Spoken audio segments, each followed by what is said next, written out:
Good morning. We will start in class 10th NCERT Geography chapter 4 that deals with agriculture.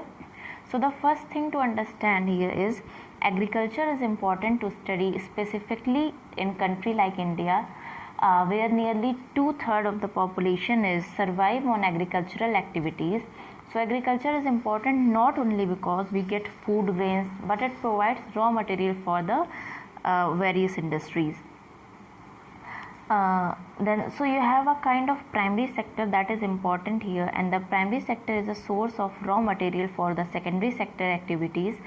Now we will first understand the various basic types of agricultural activities. So the first that we will talk about today is the primitive farming.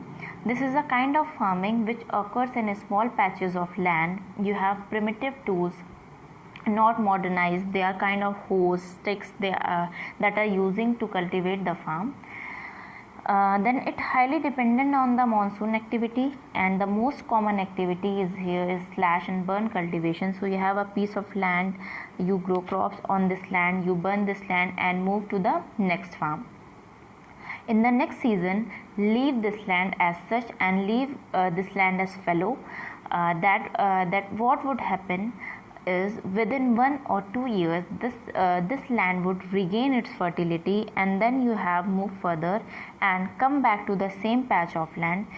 Since you are moving around, we call these activities as jhuming activity in the northeast areas of India. Now the slash and burn activity is known by various names in various part of the world. So you have the Mexico and Central Africa. Both the name starts with M. However, it's important that to remember the correct name for the correct area. So you have Milpa in Mexico and Masol in Central Africa. Then you have Roca in Brazil, Ladang in Indonesia, and so on. So all these names you have must remember. So these are the international names like for the slash and burn agriculture. But when it comes to India, we do not have a unified name across the country.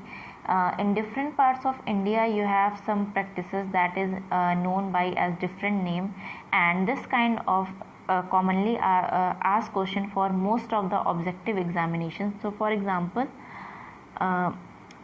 like in Madhya Pradesh, we also call this as Bivar.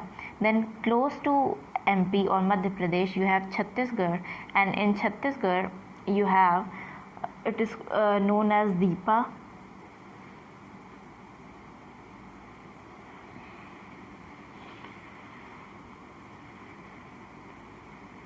Yes. So early agriculture is the oldest form of agriculture and is still prevalent in some part of the world. So from the primitive collection, some people have taken a step up and the economic scale by learning the art of domesticating plants, and their economy has evolved as primitive culture. So this type of agriculture is self-sufficient, and farmers only grow food for themselves and their family, but some small surplus can be exchanged or sold for the cash. So the resulting economy is therefore static with little chance of improvement. But there is a high degree of rural independence, as farmers are not tied to homeowners or shopping centers.